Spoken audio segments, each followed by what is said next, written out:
Hey folks, welcome to Deconstructing the Game. I'm Ryan. I'm doing another video with a couple of short segments on a few things on the technical side.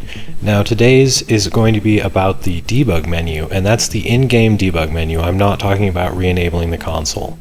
At the moment, the easiest way to get this going is with CyberEngine tweaks, but consult their wiki for the method on that because that may change. Now, once you have this enabled, it will show up within your game menu, both at the main menu and within game. Now, most of the in-game functions are much easier to do with mods, so I'm not going to go into that too much, but it's kind of fun to play around with. The more interesting one is going into the debug menu from the start and loading a custom scenario. Now, when we go in here, there are the options to load pretty much every part of the game and also a few streaming tests, which I'm going to go into more in a moment. You'll notice that the labeling of things in here is a little odd, and they're, what were clearly pre-release titles for categories. But you can get into pretty much every part of the game in here through this menu. It's important to note that some of these will crash your game, I'm assuming because it's files that are no longer present within the game.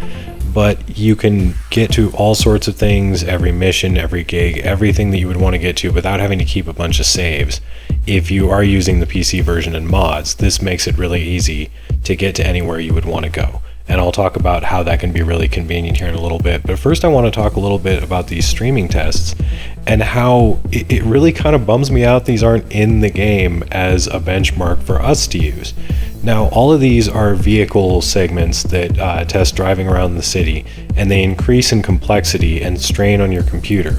This is the last one, which simulates one of the game's races plus a little bit of extra chaos, and you'll see that it's absolutely bringing my computer to its knees. And I've said before, my computer is an old piece of crap, but it would have been really nice to have these because we, at the moment, besides running our own benchmarks, and people tend to run around certain areas of the game, we have no way of checking this. And so if I was able to run this all the way up to say, okay, even if I can run the game at low settings and it works just fine, when I get to this, I can't run the game, period.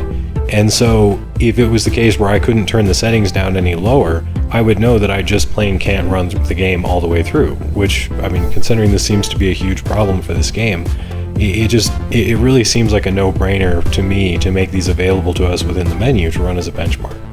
But the other thing that's really nice about this is, for example, this is how I loaded the ending scene that I used in a previous video where I wanted to show some footage out in space. When you just teleport to those locations, it doesn't load all the assets. The only way to do it is by actually loading the mission. And this is a really convenient way to load any mission, any scene in the game without having to just have a bazillion saves. So what's cool about this is when you load these epilogues, it actually gives you some options to customize how the game was played, and it lets you set up the ending version you want. Now, I had to cut that off because it actually shows some spoilers about the game's choices with the options it showed. But anyway, this is how I got quickly into the space scene where everything was loaded. And I'm going to have to cut this one off quick too to avoid spoilers. Now, a final thing about this that was kind of interesting is after I ran those streaming tests, my game continued to run slowly for some reason. Even when I reloaded, loaded different saves, went all over the place. It wasn't until I closed and restarted that it fixed itself. So, in empathy for you folks out there using base consoles, here's some footage of me running around pacifying the Badlands at 20 frames per second while I talk about our next segment. Now, I want to go into talking about the earlier version of the game found on console version discs.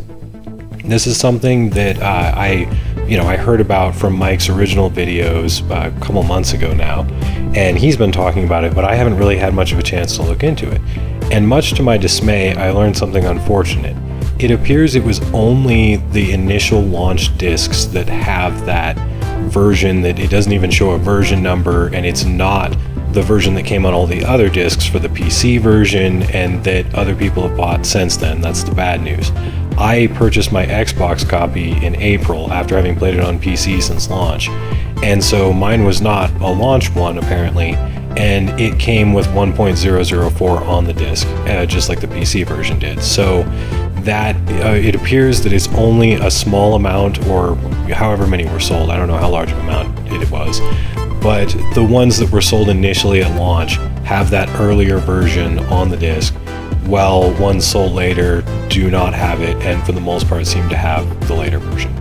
That's all for right now, but as always, let us know in the comments if you want to hear any more about anything I've mentioned in this video. Thanks for watching Deconstructing the Game.